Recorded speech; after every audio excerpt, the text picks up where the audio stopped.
বন্ধুরা, আমাদের খুঁটিনাটি বিশ্লেষণ পাঠশালার আরও একটি নতুন ভিডিওতে আপনাদের সকলকে স্বাগতম।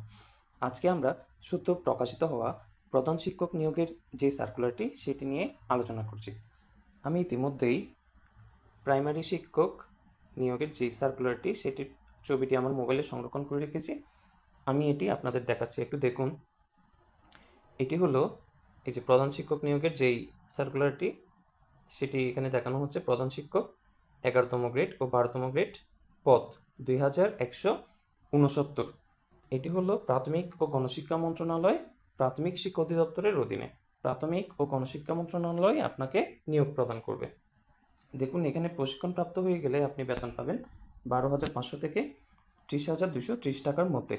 প্রশিক্ষণবিহীন অর্থাৎ আপনি যদি শুরুতে এই চাকরিতে জয়েন করেন তখন আপনি বেতন পাবেন 11,300 থেকে 27,300 টাকার মধ্যে। যদিও এখানে যেটা শুরু করা হয়, অর্থাৎ এখানে যেটা লেখা হয়েছে সেটি আপনার শুরুতে যেটি লেখা হয়েছে, অর্থাৎ ধরুন এখানে 11,300 যেটা আছে, আপনার শুরুর বেতন এটা দিয়েই শুরু হবে। যদিও এখানে বিভিন্ন ধরনের ভাতা পাওয়া যায়, এসব মিলিয়ে দেখা যায় 17-20 এরকম হয়ে যায় আর কি, মানে 20,000 টাকার মতো আপনার পড়তে পারে আর কি শুরুতেই, সব মিলিয়ে। এরপরে আপনার বছরে বছরে এখানে ইনক্রিমেন্ট হয়, অর্থাৎ আপনার বেতন বৃদ্ধি পায়। তো সেক্ষেত্রে আপনি যখন একেবারে অনেক চাকরিতে যখন অনেক অনেক বড় হয়ে যাবেন, অর্থাৎ আপনার চাকরির বয়স যখন দীর্ঘায়িত হয়ে যাবে, তখন আপনার বেতন সর্বোচ্চ এখানে 30,230 টাকা পর্যন্ত। এরপরে দেখুন, আপনার শিক্ষাগত যোগ্যতা যা লাগবে তা আমি একটু সংক্ষেপে বলে দিচ্ছি। আপনার অনার্সে সিজিপিএ যদি সেকেন্ড ক্লাস থেকে, অর্থাৎ 2 পয়েন্ট থেকে যদি 2.99ও থাকে, তাও আপনি এটিতে অ্যাপ্লাই করতে পারবেন, অর্থাৎ এই চাকরির পরীক্ষাতে আপনি অ্যাপ্লাই করতে পারবেন।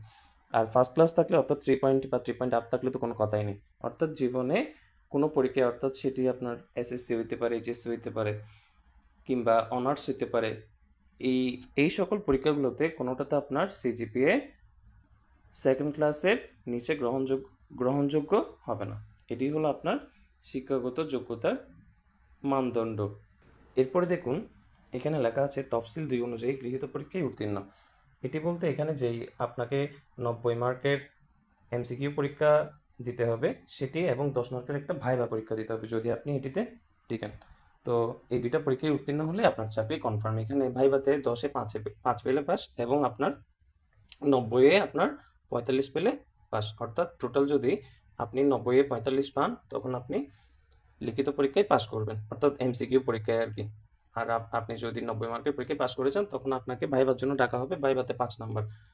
ধন্যবাদ বন্ধুরা, আশা করছি আমাদের আজকের ভিডিও আপনাদের অনেক ভালো লেগেছে। যদি ভালো লেগে থাকে তাহলে অবশ্যই সাবস্ক্রাইব করে আমাদের সাথে থাকবেন। ধন্যবাদ।